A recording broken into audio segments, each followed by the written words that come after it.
आशा करता हूँ कि आप सभी की तैयारी बेहतरीन चल रही होगी। अब समय है मॉक टेस्ट लगाने का। सो पर मॉक टेस्ट आप लगाइए, डेफिनिटली आपका 110 प्लस स्कोर आएगा ही आएगा। साथ ही आपको हम परिश्रम ग्रुप में भी ऐड करते हैं टेलीग्राम और व्हाट्सएप के, जहाँ पर कि बहुत सारा स्टडी मटेरियल वर्ग 3 के लिए स्पेशल डाला हुआ है। आप उसको पढ़ेंगे तो वहां से भी बहुत सारे प्रश्न आपको देखने को मिलेंगे। सक्सेस क्लासेस की लिंक डिस्क्रिप्शन में भी दी हुई है। प्ले स्टोर पर जाकर के आप वहां से भी डाउनलोड कर सकते हैं। Welcome to success classes. आशा करता हूँ कि आप सभी स्वस्थ होंगे और आपकी तैयारी बेहतरीन चल रही होगी। अभी हम एडमिट कार्ड को लेकर बात करेंगे। उसके बाद यह भी बात करेंगे कि एडमिट कार्ड आने के बाद आप किस तरीके में आप तैयारी करें, कौन सी स्ट्रेटेजी को अपनाएं, क्योंकि अब आपके पास में समय शेष है, कुछ समय ही शेष है और उस समय को आपको बहुत ही शिद्दत के साथ में यूटिलाइज करना है। सबसे पहली बात तो हम एडमिट कार्ड की बात कर लें तो एडमिट कार्ड मिनिमम परीक्षा से 7 दिन पहले उनको देना ही देना रहता है। रीज़न ये रहता है परीक्षा से 7 दिन पहले देने का, क्योंकि हो सकता है कि आपका सेंटर कहीं दूर फंसे तो आपको फिर ट्रेन बुक करनी पड़ेगी या वहाँ जाने की व्यवस्था आपको 2-3 दिन पहले करनी पड़ती है, या मान लीजिए बहुत दूर फंसता है तो आपको पहले ही ट्रेन की बुकिंग करवानी पड़ती है। कम से कम आप 7 दिन पहले तो मान के चलो आपको बुक करनी पड़ेगी, तब जाके आपकी वो वाली सीट कंफर्म होगी।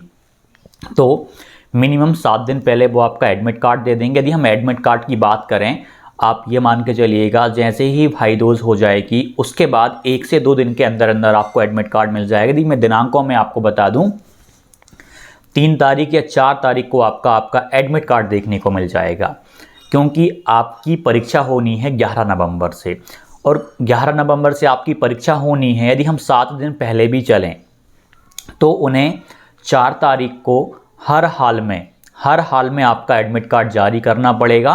3 में भी जारी हो सकता है, 4 तारीख में भी जारी हो सकता है। मतलब भाई दूज के बाद में किसी भी दिन आपका एडमिट कार्ड जारी हो जाएगा और 4 तारीख से पहले हो जाएगा। यदि 4 तारीख को आपका एडमिट कार्ड जारी नहीं हुआ तो आप यह मान लेना कि आपकी परीक्षा थोड़ी सी खिसकने जा रही है, थोड़ी सी माइनर चेंजेस ही उसमें देखने को मिलेंगे यदि ऐसा हुआ तो।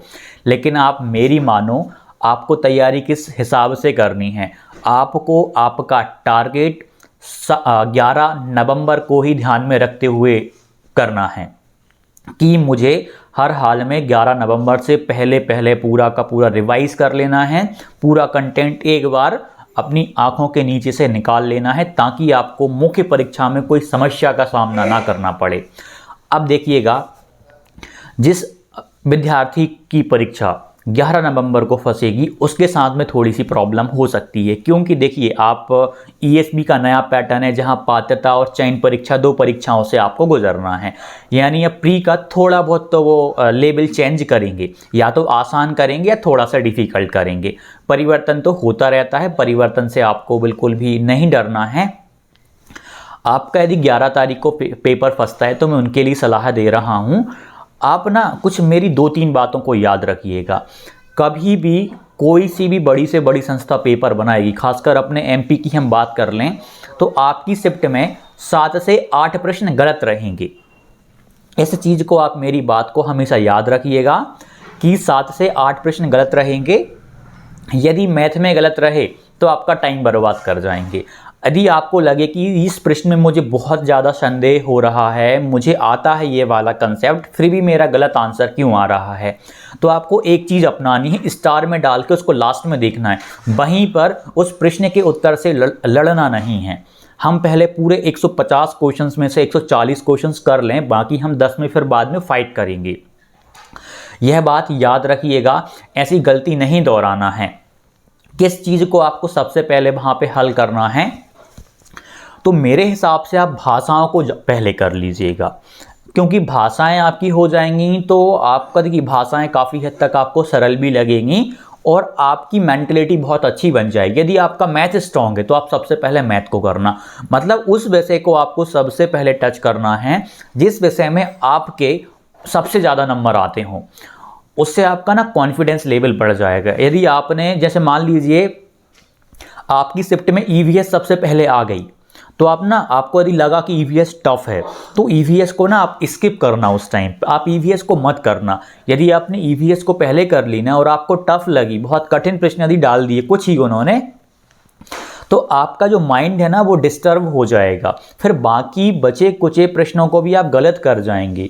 ये एक वास्तविक रणनीति होती है एक अभ्यर्थी की। तो आपको सबसे पहले उस विषय को करना है जिसमें आप स्ट्रांग हो, जैसे कि आप सबसे पहले आप हिंदी को कर सकते हो, ठीक। उसके बाद आपको लगता है कि मैं मैथ में बहुत अच्छा हूं तो आप मैथ करिए। आपको लगता है मैं सीडीपी में अच्छा हूं, मैथ से भी अच्छा सीडीपी में हूं, तो आप सीडीपी को पहले करिएगा। तो ये आपको स्ट्रेटेजी अपनाना है। स्कोर की बात करें मॉक टेस्ट में, अभी मॉक टेस्ट में मान लीजिए यदि आपका 100 नंबर आ रहा है या 110 आ रहा है, तो आपको ना थोड़ा सा और इम्प्रूवमेंट लाना है। यदि 100 नंबर आपका आ रहा है तो आप बहुत अच्छी कंडीशन में मैं आपको मानूंगा, आप बहुत ख़राब कंडीशन में नहीं है। हाँ, 90 वालों को थोड़ा और स्कोर करना पड़ेगा मॉक में। जैसे अभी एडमिट कार्ड के बाद या अभी से आपके पास जितना भी समय शेष है, आपको रोज़ कोशिश करो कि आप कम से कम 2 फुल लेंथ आप टेस्ट लगा लो और साथ में आपका रिवीजन भी चलने दो। जितने ज़्यादा आप इस टाइम पे मॉक टेस्ट लगाओगे उतना ही ज़्यादा आप वहाँ पर भी अच्छा कर पाओगे। तो कोशिश करना कि 2 मॉक टेस्ट आपके रोज़ लग जाएं, फुल लेंथ वाले बता रहा हूँ मैं, लगभग 300 प्रश्न आपके यहाँ से हो जाएंगे और बहुत सारे कंसेप्ट को आप यहाँ से कवर कर पाओगे। तो ये आप मेरी बात याद रखिएगा। और एक और चीज़ आप इसमें ऐड कर लीजिएगा, नॉर्मलाइजेशन होता है ना, इसमें नंबर कम भी होते हैं ज़्यादा भी होते हैं। तो आपको आपकी कैटेगरी के, आप जनरल कैटेगरी से हो, अदर स्टेट से हो, तो आप कोशिश करो कि 100 प्लस तो आपका स्कोर आ ही जाए, 105 प्लस तो आ ही जाए। और आप रिजर्वेशन कैटेगरी से हो तब भी आप कोशिश करो कि आपका 90 प्लस तो आ ही जाए, ठीक। कोई सी शिफ्ट आसान होती, कोई सी कठिन होती। जो अभ्यर्थी शुरुआती शिफ्टों में परीक्षाएं देंगे उन्हें चुनौतियों का सामना करना पड़ेगा, क्योंकि बाकी शिफ्ट वालों को रिव्यू भी मिलते जाएंगे और टाइम भी मिल रहा होगा, तो काफ़ी सारा कंटेंट कवर कर लेंगे। ठीक, मिलते हैं अगली वीडियो में। धन्यवाद। आशा करता हूं कि आप सभी की तैयारी बेहतरीन चल रही होगी। अब समय है मॉक टेस्ट लगाने का। सो पर मॉक टेस्ट आप लगाइए, डेफिनेटली आपका 110 प्लस स्कोर आएगा ही आएगा। साथ ही आपको हम परिश्रम ग्रुप में भी ऐड करते हैं, टेलीग्राम और व्हाट्सएप के, जहां पर कि बहुत सारा स्टडी मटेरियल वर्ग 3 के लिए स्पेशल डाला हुआ है। आप उसको पढ़ेंगे तो वहां से भी बहुत सारे प्रश्न आपको देखने को मिलेंगे। सक्सेस क्लासेस की लिंक डिस्क्रिप्शन में भी दी हुई है। प्ले स्टोर पर जाकर के आप वहां से भी डाउनलोड कर सकते हैं।